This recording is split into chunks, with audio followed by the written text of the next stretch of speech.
they installed the blower, and I think the blower could be a huge improvement yet, don't you, Barney? Yes, it will. Yeah, because it's going to force an exchange of the air much more quickly, it sounds like.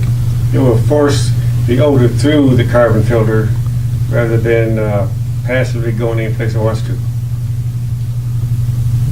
Great. So, noticeable improvement, so I was happy to be able to report that. And you did have his memo that was a little more detailed. I did read that. The Siemens turbine, we did order the 2 pieces of equipment earlier this meeting. Barney expects to have that up and running before the end of the summer. And he did receive notice that the switchgear will now be shipped at the end of July instead of June. Barney, you can speak to that more if you want, but that should not impair our ability to have it up and running before the end of the summer. Is there anything you want to talk about? Well, it's just an engineering thing between one department and the other department down there at what's out that Square D. So it's just got delayed a little bit. This should be here in plenty of time to set in place, wire up, and get going.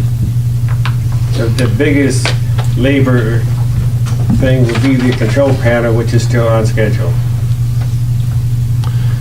And, yeah. Go ahead. You're probably all aware, we do have a compressor right now that is able to run our solar turbine, and we're able to flip a valve or a nozzle and then run the Siemens turbine. The compressor that we have is not able to run both turbines at once. Barney and I will be looking at a second compressor, leasing a bigger compressor, or depending on how likely we are to get natural gas, I think the best option may be to purchase a gas compressor through an installment purchase agreement. The council meeting, I think they approved equipment at an interest rate of 1.55%. I've run some numbers, what we're paying in lease payments, which is still a good deal because we're getting huge capacity offset, so it's not like we're wasting our money paying this lease. But I may come to you with the possibility of purchasing a compressor through an installment purchase agreement so we don't have to spend a ton of cash at once. And if we get a gas line, we can either hopefully lease that compressor out ourselves or sell it and capture some of the equity we've been paying into it. So just wanted to make you guys aware of that situation. So when you said capacity offset, are you talking just about financially? No, actual capacity and purchase power. If you look Okay. at purchase power, there's a capacity charge, and this is probably a separate discussion because capacity is a pretty complex topic, and I should actually make a PowerPoint presentation about it because it's pretty awesome. But basically, the MPPA for us looks at what our peak load is, and the state plugs that, or I think it's the MISO region plugs that into a supercomputer, and we need to have X% more in either our own generation, contracts for generation, or capacity, which is just the right to have power at our peak plus a certain percent. So when we look at all our entitlements through Bell River, Campbell, Kalkaska, what we have here ourselves, and compare that to our peak plus a certain percent, the difference you have to buy in capacity, and that capacity goes for $4,000, between $4,000 and $5,000 a megawatt hour per month. So we're getting capacity credit right now, I think roughly just under 3 megawatts for the solar turbine, which is $12,000 a month, $144,000 a year, and we'll get those credits for the Siemens when it comes online. So you'll actually see a credit in our capacity expense line item because we'll be selling it into the market. But then, so you're saying to make the most of that offset, we have to have the capability to run both at the same time? I think we could still get capacity credit, whether we okay. could or couldn't, but I still feel it would just be the best idea to have a compressor to run both, just for our own system. If there ever were to be a statewide emergency and they needed us to run both, and just own a compressor instead of making lease payments depending on the gas situation and what develops. That's a short rundown. Okay. So what's the ballpark cost of one of those? Of Of the compressor that you're talking about? 500? Yeah. Okay. So, Cool. 500K. Yeah, I understood. 500,000. Yeah, I didn't think we'd be taking out a loan for or doing an installment panel, $500. We would bring petty cash. I'm just kidding. But that's what it, and he's explained that to me before, about the capacity, Mhm. even though that MPPA recognizes that, even though that we've been told, winter months, I mean, the reason why we got that, or doing that is for peak, which is the summer months and in the winter, but we still get credit for that, so we're not penalized. So we're making, $16,000 a month and Roughly 12. But 12, yeah, yeah. I mean, it's a lot of money. So even if you don't make any money running it, you're Even still if we- receiving the capacity. Right. Yeah,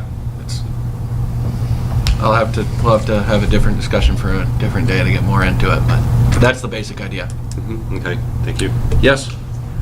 The 5-year plan, you might notice a few maps that are new in this room. The map behind me is an updated map of our system and the 5 circuits we have. The map behind Alan and Julie is a map of what our system should look like after all the projects in the 5-year plan are completed. And I would like to go into detail on the 5-year plan and the projects at a later meeting. We're not going to do that tonight. Probably when we get closer to our first project of the next fiscal year that's already been budgeted for. But we did finalize that plan. It's something that was started last year. There's 13 total projects, and all the projects in total are in the millions of dollars. So just wanted to bring your attention to that. They're really nice to look at. I was looking They at them are. and I was here a little early and I was looking at the 2 maps and You and your graphics. And I was telling, I think, Andrew, we'd like to Amazing. somehow I mean, they get an help. ability to laminate so we can write on them and here's A where this whiteboard. is, or, anyway. yeah, and I already got yelled at for thinking out loud because I was like, Andrew said that'd be nice to have them next to each yeah, they're other. too bad it's on a wall big enough to put them both. And I was just kind of like saying it. He's like, what are you saying? You don't like this? I was like, no, it was nice because Ryan was even explaining to me how they're planning to make the new circuits and how it would help and it's just nice to see that. It's much easier to kind of understand when you can look at it. Right. So anyone has the time, And I It's do just have a fun to look full at. copy of the plan. I mean, it's about this thick. I'm gonna ask for a PDF version and I can shoot you an email because this was an action item that the board committed to last year. I just wanted to give you an update that it is complete and we're gonna start going with it. So it wasn't just this engineering report that we have and we're actually gonna do something with it. Other system projects, in April of this year, we approved the interchange substation maintenance project with UIS. And I believe as of yesterday, Ryan, the project is done. That's correct. All complete. There were, as to be expected, a few things that we found out and became aware of. And the first of which is when the project was going on, the biodigester stopped running. And there's a Schweitzer relay that protects the biodigester and it can sense if there's too much voltage and it trips the engine offline. And Ryan nobody could figure it out, what's going on, and we finally got a hold of Rob Shelley, who is the engineer for GRP, who has since moved to Grand Haven, and he let us know that the biodigester is connected with fiber to the substation. We knew that, but the settings on the relay caused the biodigester to trip off because of the certain things we were doing at the substation. Even though what we were doing at the substation, the transformer we were working on there did not feed the biodigester. So the biodigester was down for a day and a half. We got that resolved with Greg Northrup and Veolia. We know what to do in the future. It's really not anyone's fault, but it was something that happened and nothing broke. There was a little overflow and mess, but that's cleaned up. But I just wanted you guys to be aware that that was one of the things that we found out, and I'll let Ryan speak to the second regarding the wire. Well, one of the safety items on the two transformers at the substation is the overpressure switch in the main tank. So if it has some kind of an event inside of the oil tank of the main tank of the transformer, it senses that pressure and it kicks the transformer offline from any voltage from the high side or the low side, just isolates it so it won't have any other issues. The wiring in the control panel was hooked up backwards, right from the very beginning and the very first day of the life of the substation. It was wrote in that way. Every blueprint showed it that way. It was done just like the blueprint said, but whoever drew it up backwards. So one of the checks that the UIS company, the safety check that they did, they have a little pump, they pump up the pressure on that little switch, and it wasn't operating like it was supposed to. So GRP helped trace it down and figure out the wiring and try to find the problem, and that's what they come up with. We switched the wires on both of the control panels, and now everything is operating correctly. Everything's all good now. There's many fail-safes before that, but if it would ever got to that point and the wiring would have still been wrong, it wouldn't have been good. But this just proves that, doing routine maintenance and testing and oil and breakers, there is value to it, and it did go well, and they're done, and I imagine we'll be getting an invoice from them soon, so. So the relay, I guess, for the bout adjuster, that's there to protect it from Their facility. their facility from just whatever could happen coming into it, right? Yeah. So you said that when they were shut down, they had an issue though, where they had to they had an overflow or something, or Well, the problem is the internet was down and then their backup battery died. So when the internet was down because of this whole situation, they didn't get an alert to their smartphone that a pump had failed. I guess something broke, but it was a minor pump, and it just caused an overflow. Oh, so something unrelated to the shutdown, aside from losing the notification of something else that had failed at the same time. Right. I believe so. So it was unfortunate. Yeah, there wasn't yeah. major damage. There was a pump that failed. Okay. I was just wondering, so if in the future, if there was a real reason that relay had to shut off, are they going to have another problem, a secondary problem due to that? I just don't know if that was, but it sounds like it was more just something else happened to fail at the same time, and then they just weren't aware What of it. would you because say, the internet Barney? went down. Was something else failed that was not related to the problem with the substation. And what that is, the Schweitzer relay, we have a few of those. It's a very complicated program, which I'm working now to get a program to go in there and find out how it's set up. But what it sees, it runs through the switch gear on my side for the turbines and onto the substation, and it looks at various items. One is the power, one are the position of the breakers. And even though the linemen paralleled everything, when they opened a breaker that did not affect any power, the Schweitzer relay saw that as a problem and decided to trip the generator offline. It did the same thing on the solar side, and it's programmed that way. We were able to bypass that so they could get Bow Digester going again, and then we figured out what was up with it. But it looks at a lot of different options. Mhm. And I did ask. Whereas if the whole substation went down and there was no power, that would be a potential fault where the biodigester would not operate. Because if it was online and the power came back at substation, it could potentially be out of phase and up in smoke. Okay, so yeah, so it's a good lesson learned for us in terms of understanding how that relay works for that. And I did program. ask Greg Northrup, because we weren't the ones who programmed the relay. It's their piece of a. Oh, okay. So it's Fane Zylster who programmed it. I asked if we could get a list of the major things that would ever cause that to trip. So if at any other time we're doing work anywhere else, is this on that list? Nope, okay, we don't need to, go around this. Can that be reprogrammed to a more appropriate? Well, configuration? Or I don't they know. did, but then we're taking the risk of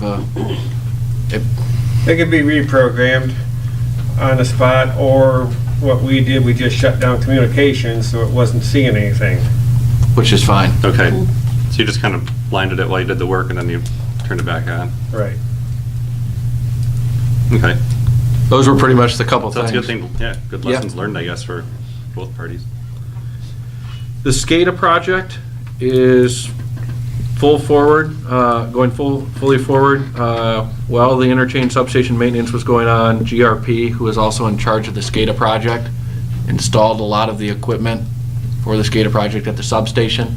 This was a project that the board approved in October of 2015, and I believe it'll be finished in the next month. Yeah. The two underground projects at the Main Street Barbecue and at, right behind our office, I'm gonna let Ryan speak to. Well, all the work at the Main Street Barbecue parking lot is complete. Paving, the last coat of paving was done today, but all of the electrical work that we needed to do down there was done. We set our vaults. It's a complete project down there. The project out back, we're gonna pour some concrete tomorrow for the new location. We're gonna relocate the transformer a little closer to the building, just to kind of free up some space where it's at. It's on sort of a temporary foundation right now, made out of some green treated wood that's not really gonna last forever, so it kind of needs to be on concrete. And then we'll move forward with transferring the customers over to underground in the next few weeks. But we're just working at it when we can. There's lots of other things that have been going on, so we haven't really done a lot back there right at the moment. Thank you, Ryan.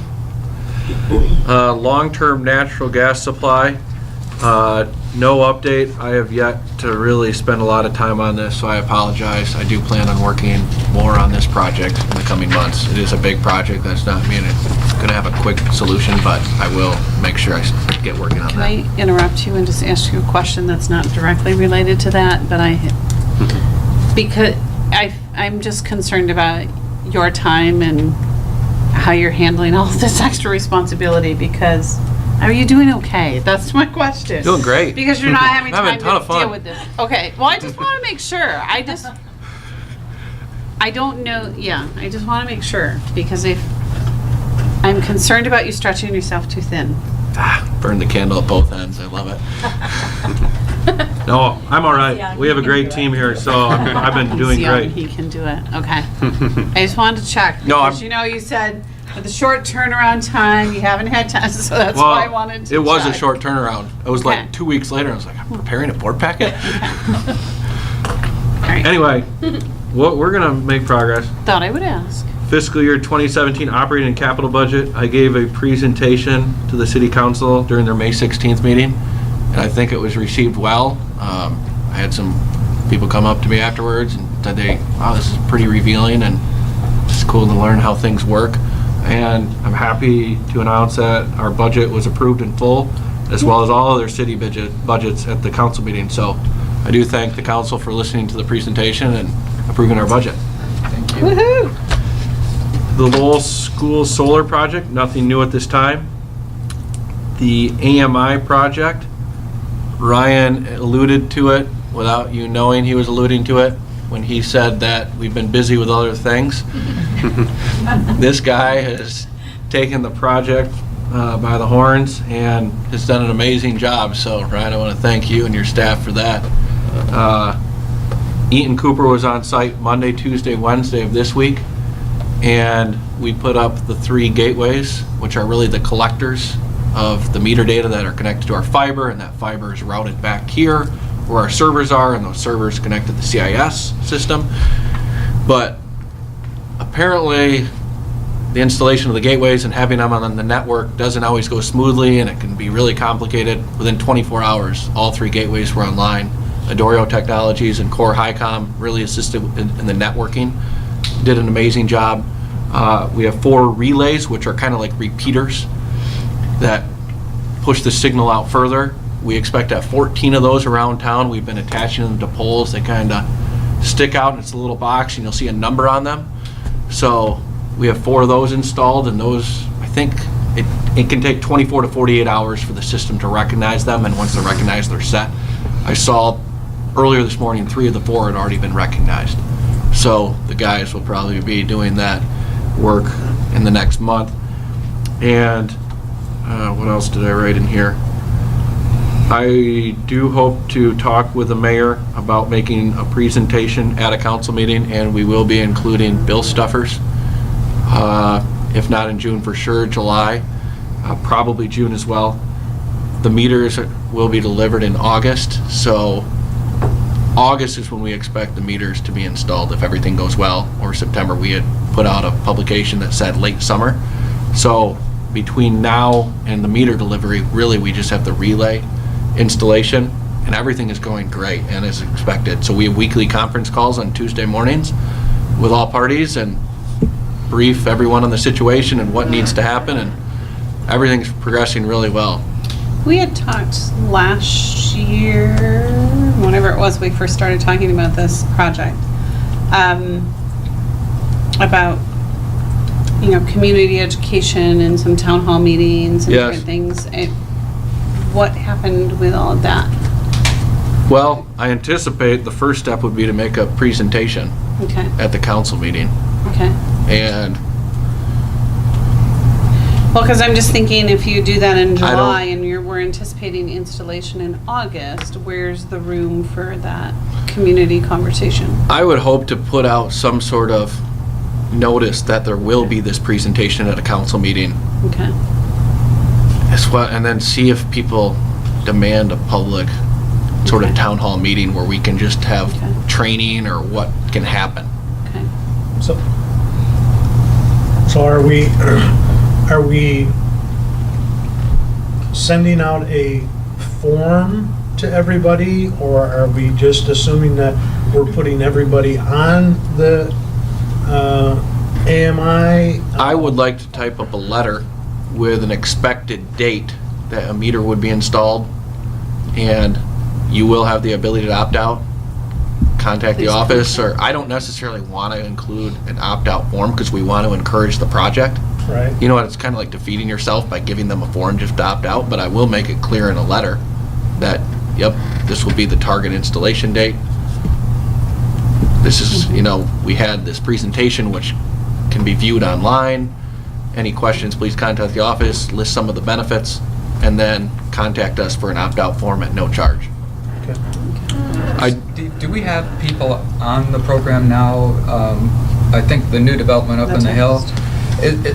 Okay, Yep. over here this way. Is there a way to have customer comments about the ones that are on the program? They That's a can great say, idea. This is what I'm experiencing, and I like it for this reason, or I dislike it for that reason. But if they could put some kind of a story together. Yeah, the couple hundred customers that we have on AMI meters right now do not really have all the functionality that Okay. future customers will have in terms of a smart app, paying online and seeing graphs and tables.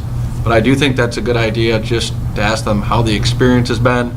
Have they noticed higher difference. bills or anything negative or anything positive? Or are they pretty much neutral, or do they even know they have an noticed AMI it meter? at all? Have they noticed We anything? didn't receive many comments, Okay. and we haven't had any health complaints or anybody. One of the best endorsements is that they didn't notice a thing. Right. I think that's a great idea. Okay. But Well, I I would, just- what? Yeah, I just want to be mindful that, I mean, there was, and I think it was really one individual who expressed concern in I've all the reached out to her. conversations that we've had about this. It was one person out of, you know, how many thousand. But I just want to be mindful because we did have, I remember, pretty lengthy conversation about how to educate the community on this Right. whole project. So, No, I don't want to take that for Yeah. granted either. yeah, just want to make sure we're following through on that. Okay. Even though I won't be around. Still watch from a distance. That's right. I'm still looking for Facebook posts, just saying. I know. That's something else. Don't even. Can you see the dog? Okay, that was the AMI project, so that's really exciting for all of us. Grid Alliance / Transmission Investment Service Committee. You remember last month I talked about the fact that the city of Lowell is a radio, meaning we have one transmission feed to this town, and potentially working with Grid Alliance of building another loop.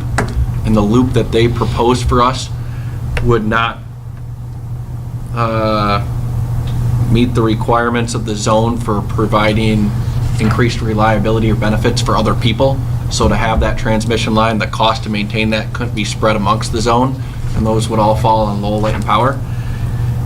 I did meet with Greg Northrup and Joe Dudek, who's part of Grid Alliance, about the possibility of LEED if they develop more biodigesters south of town, if we had a transmission connect to them and then to Lowell, if when they put everything in their formula, would all of a sudden that transmission line be now part of the zone?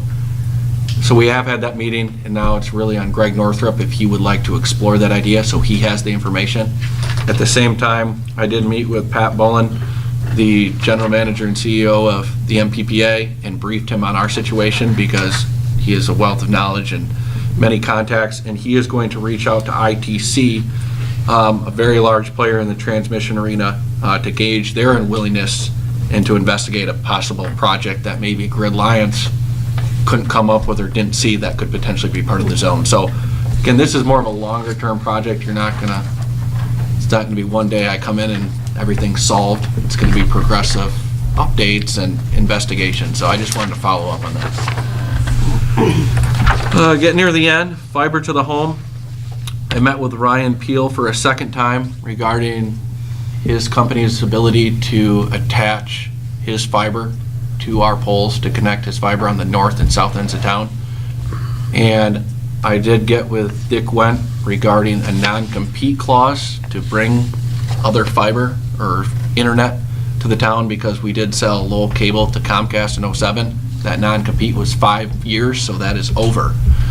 We do have a pole attachment agreement that he is able to obtain from us and fill out and pay a fee per pole every year and things like that. So that is definitely a possibility for him to bring fiber through Lowell to connect the north and south ends for his business. But I did talk with him about the fact that the board is interested about possibly being a fiber to the home provider and provide that service for the city of Lowell. And he really provides fiber to the townships and the rural type areas. He was very interested in some type of partnership. I have no idea what that would look like. I don't know if it's possible, but he's interested. And I don't know how it would work yet, but I will continue discussions with him because he does seem to be interested, and who knows what we could have in terms of a partnership. And he already has a lot of the internet fiber type of experience and the cost structure and things like that. I don't know if we could be the maintenance and billing department for that. We already have the brand. I'm not sure. That seems more of a strategic planning type of discussion, but you will in the future see increased revenue through our pole attachment line item on our operating statement.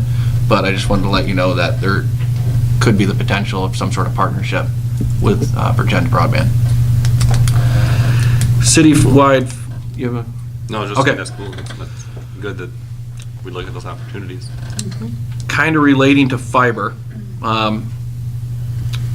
We have our own fiber loop, as most of you are aware, and we are also looking at a phone upgrade through a voice over IP phone system for the entire city.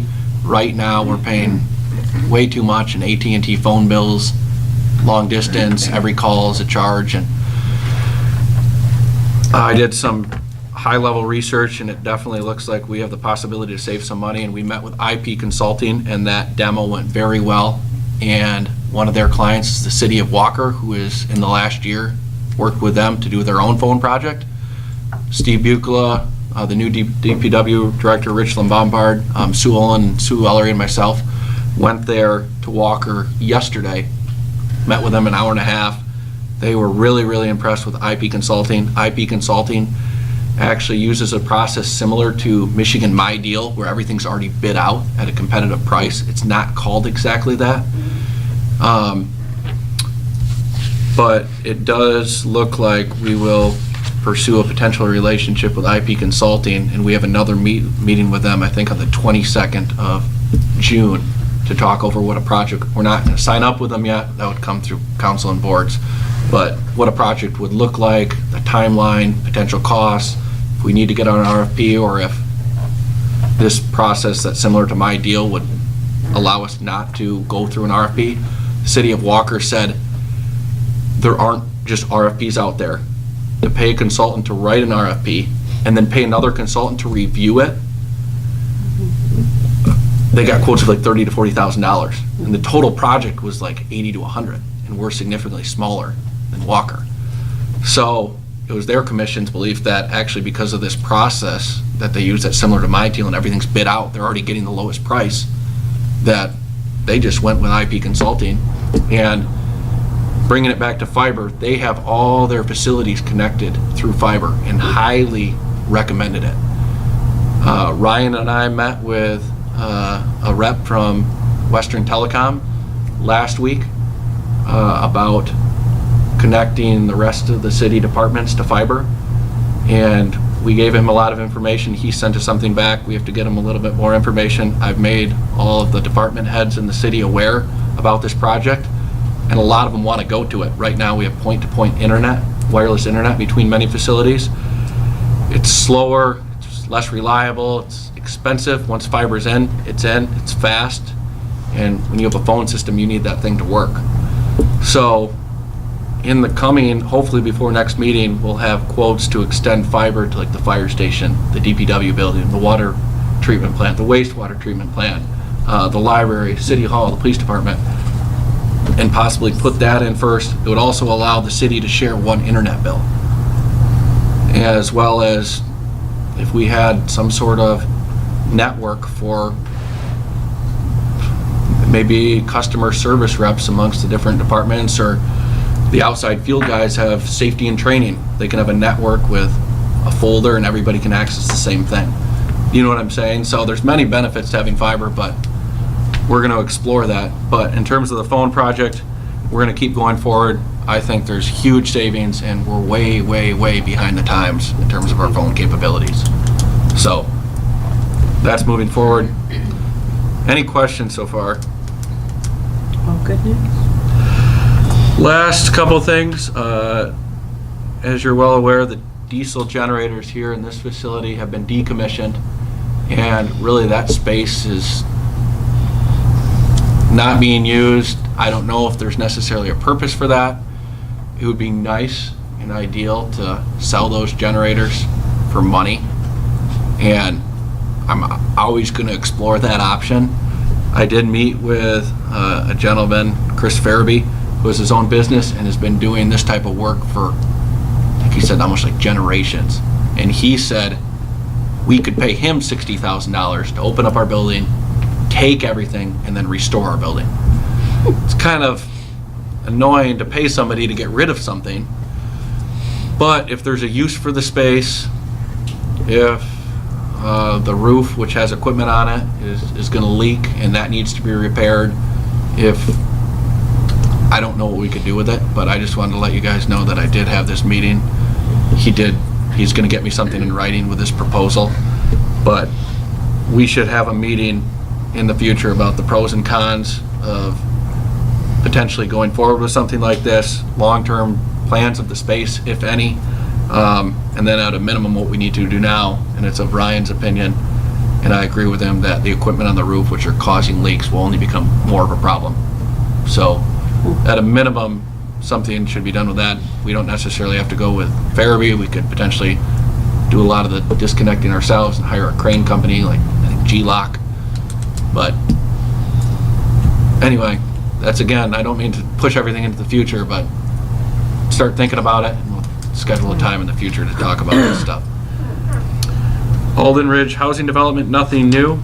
I do have May payables for your review if you would like them. And last couple things, it is Tamala's last regular meeting, so I just wanted to thank Tamala. If I have it right, I think this is your 28th meeting, or close. You've been with us for 2+ years, obviously, and Tamala did sit on the Arbor Board. I did for a period of time, yes. And historically, Lowell Light and Power has had a board member sit on the arbor board because we do trim trees. We want to make sure somebody at Lowell Light and Power can be that liaison. So if anybody is willing to take Tamala's position or think about it, let me know. And the challenge is those meetings are on a Monday at noon.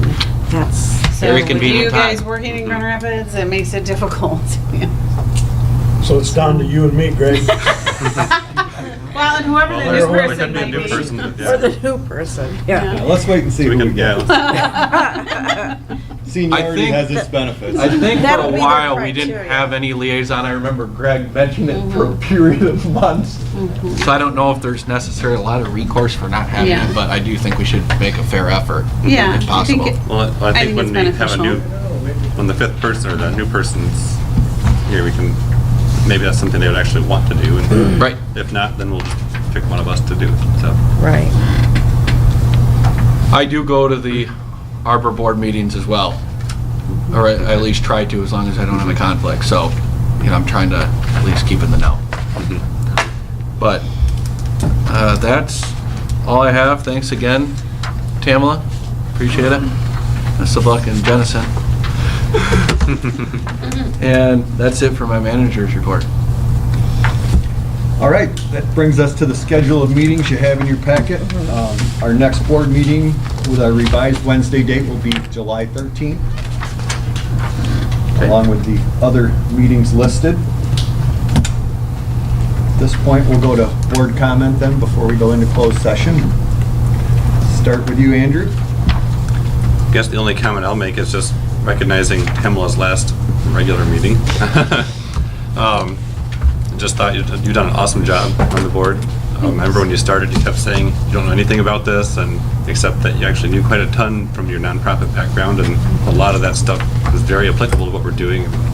We are, after all, a municipality, so we're, in a similar situation. So I love all the organizational and policy type insight from that background you're kind of giving us and challenged us with as well. So it's been very useful, and hopefully you enjoy your time outside a little. Not too much, right? Maybe you'll come back. Thank you. Tina. I also thank you for joining the board. You brought a really wide open set of eyes that you pointed out, thanks to me, and I'm sure the rest of the board members, of things that you said this needs to be updated. This is pretty old here, and it was and it was great. I thoroughly enjoyed being on the board with you. My second thing is I did want to put a shout out to Frank Martin. His retirement party is next week, Wednesday, June 15th. And I just want to say he did a great job for all those years here for the city.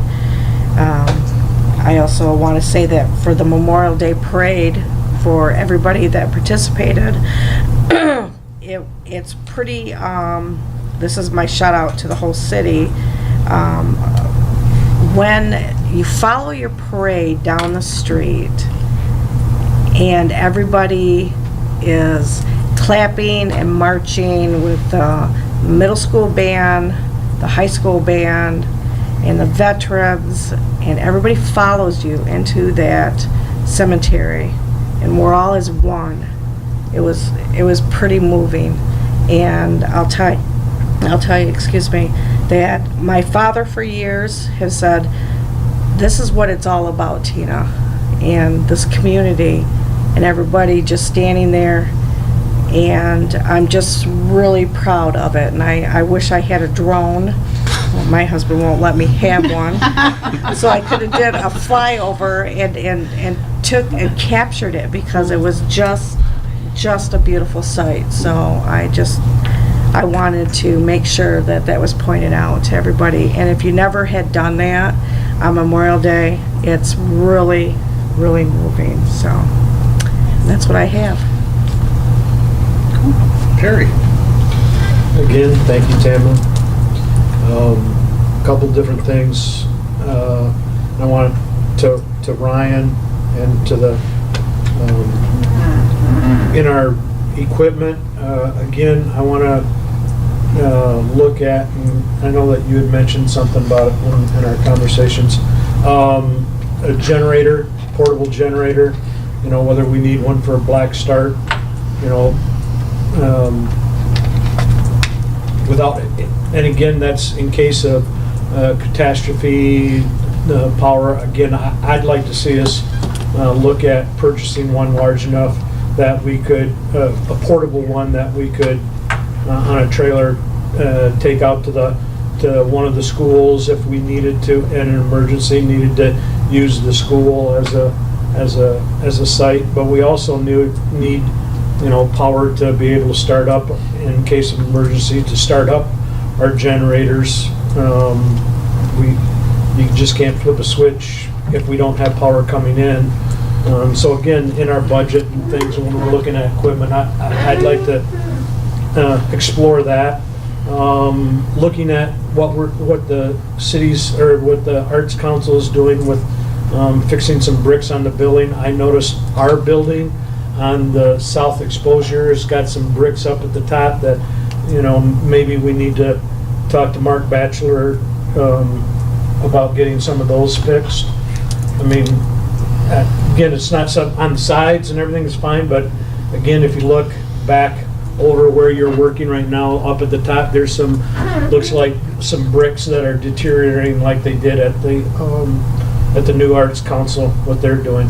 The other is, I was at a meeting last night with the Trails Committee, and I don't know if it's possible or not.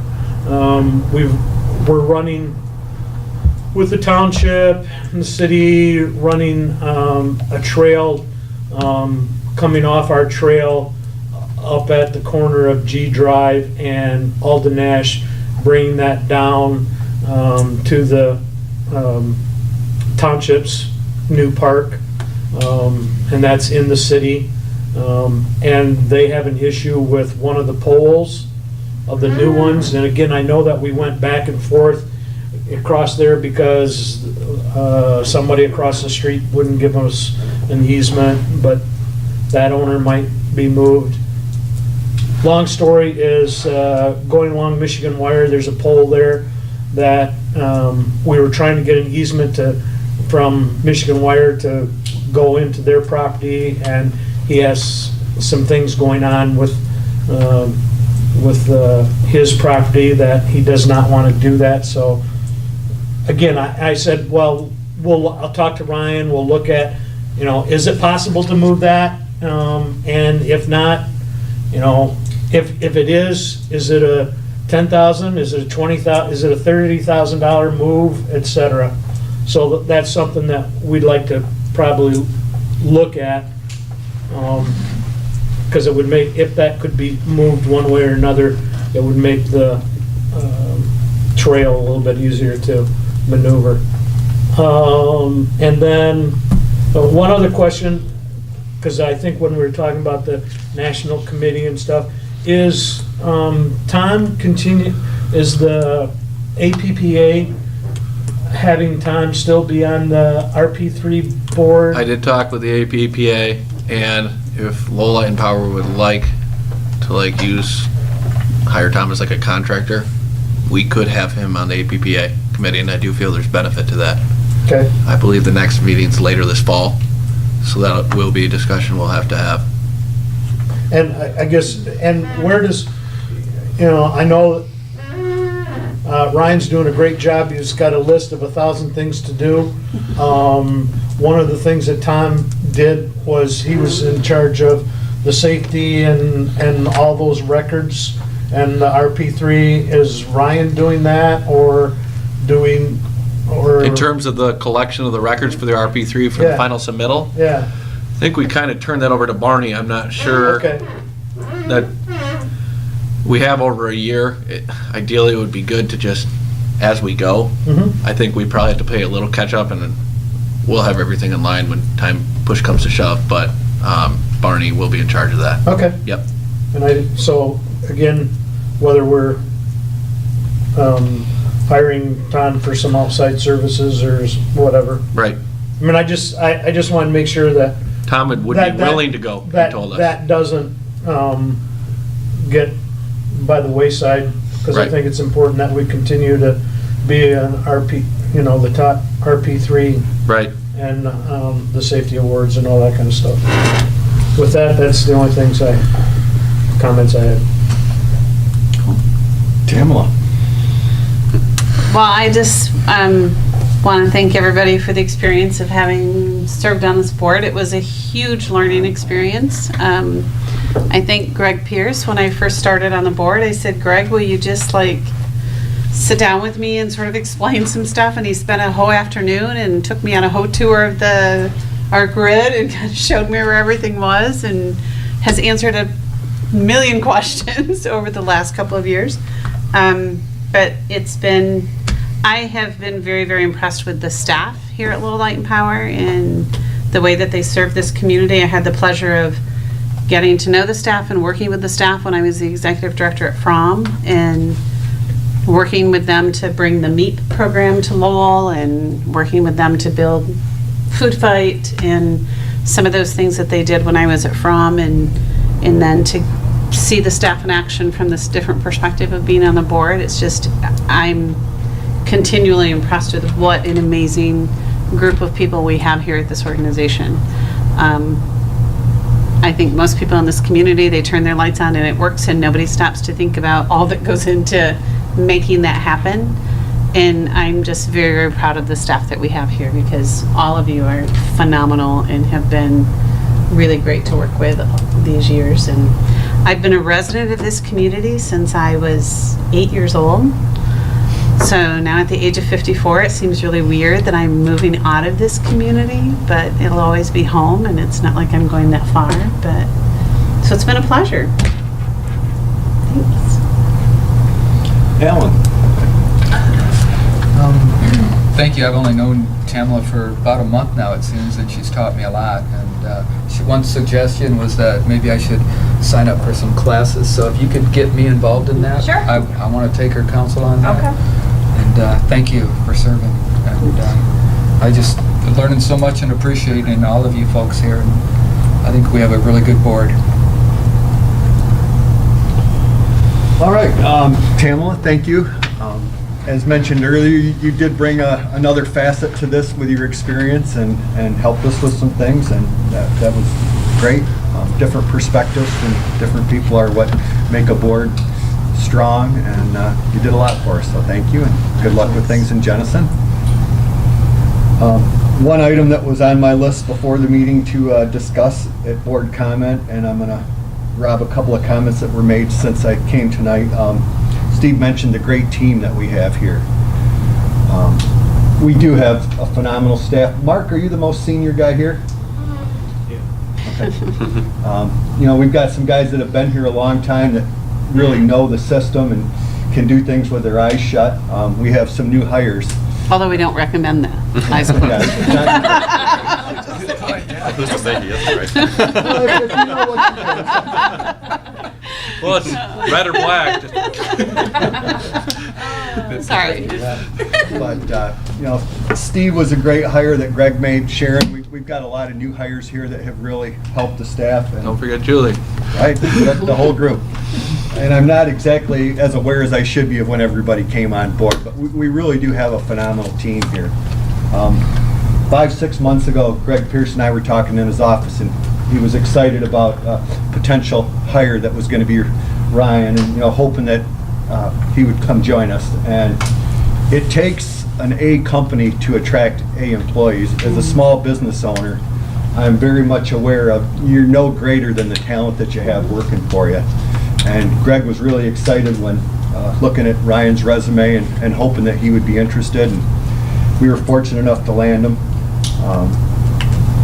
Tamala's comment about serving the community, that our staff members do that.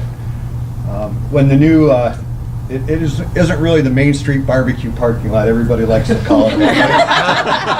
It's the South Monroe parking lot to serve the whole block. But I happened to be down there working with the contractors, and Ryan came up, and for a guy that's brand new here, I said, hey, what about, we got this overhead line here that we could do underground conduit here, and Ryan is an A guy that he just, it's rare to find A guys in public service because so many people are driven by personal success and rewards and don't want to serve the community.